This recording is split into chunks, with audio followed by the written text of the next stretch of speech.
বিজেপিৰ নেতাবিলাকক চৰকাৰী হস্পিটেল দৰকাৰ নাই বিজেপিৰ নেতাবিলাকক বিনামূলীয়া চিকিৎসাৰ দৰকাৰ নাই বিজেপিৰ নেতাবিলাকক বিনামূলীয়া ঔষধৰ দৰকাৰ নাই কাৰণ তেওঁলোকৰ লগত সুপাৰী সিন্ডিকেটৰ পইচা আছে তেওঁলোকৰ লগত কয়লা সিন্ডিকেটৰ পইচা আছে তেওঁলোকৰ লগত মাছ তামোল পানৰ সিন্ডিকেটৰ পইচা আছে তেওঁলোকৰ লগত শাক পাচলি সিন্ডিকেটৰ পইচা আছে কিন্তু আমাৰ গাঁৱৰ খেতিয়কে আমাৰ চাহ বাগানৰ শ্ৰমিকে আমাৰ সৰু সৰু দোকানীবিলাকে প্ৰাইভেট হস্পিটেলত গৈ হাজাৰ হাজাৰ টকা দি চিকিৎসা কৰাৰ পইচা তেওঁলোকক কোনে দিব 1250 টকা অৰুণোদয় দিয়ে মেডিচিনৰ দাম 3 গুণ বৃদ্ধি হ'ল ইলেক্ট্ৰিচিটি বিল 3 গুণ বৃদ্ধি হ'ল গাড়ী ভাড়া বাঢ়িল কাপোৰৰ দাম বাঢ়িল দৰবৰ দাম বাঢ়িল নিত্য ব্যৱহাৰ্য সামগ্ৰীৰ দাম বাঢ়িল হিমন্ত বিশ্ব শৰ্মাই দিয়া 1250 টকাৰে মানুহে লাইটৰ বিল দিব সিলিন্ডাৰ কিনিব 3 গুণ দামত দৰব কিনিব নে কাপোৰ কিনিব নে ল'ৰা ছোৱালীক চাব নে হস্পিটেলত প্ৰাইভেট হস্পিটেলত গৈ পেলাই চিকিৎসা কৰিব অসমৰ সাধাৰণ শ্ৰেণীৰ মানুহক জীয়াই থকাৰ একমাত্ৰ চেষ্টা হৈছে এখন চৰকাৰী হস্পিটেল মোৰ ঘৰৰ পৰা 10 কিলোমিটাৰ দূৰত এই লালুক হস্পিটেল এতিয়া মোৰ 55 বছৰ বয়স হৈছে এই হস্পিটেলৰ আগতে হাজাৰ বাৰ অহা যোৱা কৰিছো আমি কেতিয়াও হস্পিটেলৰ সন্মুখত আহি ধৰ্ণা দিবলৈ বিচৰা নাছিলো লালুক হস্পিটেলৰ আগত ধৰ্ণা দিব লাগিব বুলি জীৱনত কেতিয়াও কল্পনাও কৰা নাছিলো আৰু এই হস্পিটেলখনৰ নাম কি আদৰ্শ বিদ্যালয় আদৰ্শ চিকিৎসালয় আদৰ্শ চিকিৎসালয়ত যদি এনেকুৱা নটিচ আহে তেতিয়া বিৰোধী ৰাজনৈতিক দল হিচাপে আমি কি কৰিব লাগিব লালুক থানাৰ পুলিচে আমাক বুজাই দিয়ক আমি চকুত কলা চশমা লগাই কাণত খোপা দি পেলাই ঘৰত শুই থাকিব লাগিব নেকি এইটো লালুক থানাৰ পুলিচে কওক যে কংগ্ৰেছে ইয়াত যেতিয়া হস্পিটেলত ডাক্তৰ নাথাকিব ইয়াত যেতিয়া চিকিৎসা বন্ধ হ'ব ইয়াত যেতিয়া দৰৱ নাইকিয়া হ'ব তেতিয়া কংগ্ৰেছৰ কাম হৈছে চকুত কলা চশমা লগাই কাণত কপাহৰ খোপা দি পেলাই ঘৰত শুই থাকিব লাগে কৈ দিয়ক সেয়া নেকি গণতন্ত্ৰ আপোনালোকে প্ৰতিৰোধ গঢ়িব পাৰিব কংগ্ৰেছক ৰাখিব নোৱাৰে বিজেপিক মানুহে সিন্ডিকেট চলাবৰ কাৰণে ভোট দিয়া নাছিল পৰিৱৰ্তনৰ আশাত ভোট দিছিল মই গম পাওঁ কি হৈ আছে হস্পিটেলত মই গম পাওঁ কালি ৰাতি দুজন ডাক্তৰ কৈ পৰা আহিছে ময়ো ভূপেন বৰা আজি কৈ থৈ গলো কিমান দম আছে পেণ্ডেল ভাঙি থাকক পেণ্ডেল ভাঙি থাকক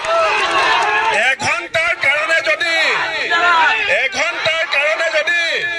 লালুকত ডাক্তৰ নাইকিয়া হয় এয়া আজি কংগ্ৰেছে আৰম্ভ কৰিছে ইয়াৰ পিছৰ আন্দোলন লালুকৰ মানুহে আৰম্ভ কৰিব ইয়াৰ পিছৰ আন্দোলন লালুকৰ মানুহে আৰম্ভ কৰিব মই লালুকবাসীক কৈ থৈ গৈছো এয়া ভোটৰ যুদ্ধ নহয় এয়া আমাৰ জীৱন যুদ্ধ এয়া ভোটৰ যুদ্ধ নহয় এয়া আমাৰ অৰ্থনৈতিক সংগ্ৰাম এই হস্পিটেলখনে আমাক অৰ্থনৈতিকভাৱে সুৰক্ষা দিয়ে আমাৰ স্বাস্থ্যৰ যত্ন লয় আমাৰ স্বাস্থ্যৰ যত্ন ল'বৰ কাৰণে ডাক্তৰে ইয়াত চিকিৎসা কৰে আৰু আমাৰ ডাক্তৰক মন্ত্ৰীৰ মন ভাল লগাই পেলাই ইয়াৰ পৰা ট্ৰান্সফাৰ কৰি লৈ যায় এই কথা আমি কোনো মনে মনে থাকিব নালাগে কাৰণ হিমন্ত বিশ্ব শৰ্মাই কৈছে যে অসম বিকশিত হৈছে হিমন্ত বিশ্ব শৰ্মাই কৈছে অসমত অনিৰুদ্ধ যাত্ৰা আৰম্ভ হৈছে হিমন্ত বিশ্ব শৰ্মাই কৈছে এতিয়া অসমত নিগেটিভ চিন্তাৰ জেগা নাই এইখন নিগেটিভ চিন্তা নাই পজিটিভ চিন্তা ইয়াৰ ব্যৱস্থা লালুকৰ ৰাইজে আহি থকা সময়ত কৰিব লাগিব আজি মই অত্যন্ত লজ্জিত যে মোৰ অসমত গণতান্ত্ৰিক আন্দোলনৰ স্থানত পুলিচৰ হাতুৰি পৰে কিন্তু খাকী পোছাক পিন্ধি থকা পুলিচক মই কম সামগুৰিত যেতিয়া আপোনালোকৰ পুলিচৰ গাত বিজেপিৰ গুণ্ডাই ভোট জোটাই লাট মাৰিছিল সেইদিনাখন আপোনালোকৰ আত্মসন্মানৰ স্বাভিমান ক'ত আছে যেতিয়া পুলিচৰ গাত বুকুত ধৰি পেলাই বিজেপিৰ গুণ্ডাই ঘটালি দিয়ে তেতিয়া আপোনালোকৰ আত্মসন্মান ক'ত যায় তেতিয়া আপোনালোকৰ স্বাভিমান ক'ত যায় আমি পুলিচৰ সৈতে যুঁজিবলৈ অহা নাই আমি পুলিচক বুজাবলৈ আহিছো আপোনালোকৰ দৰমহা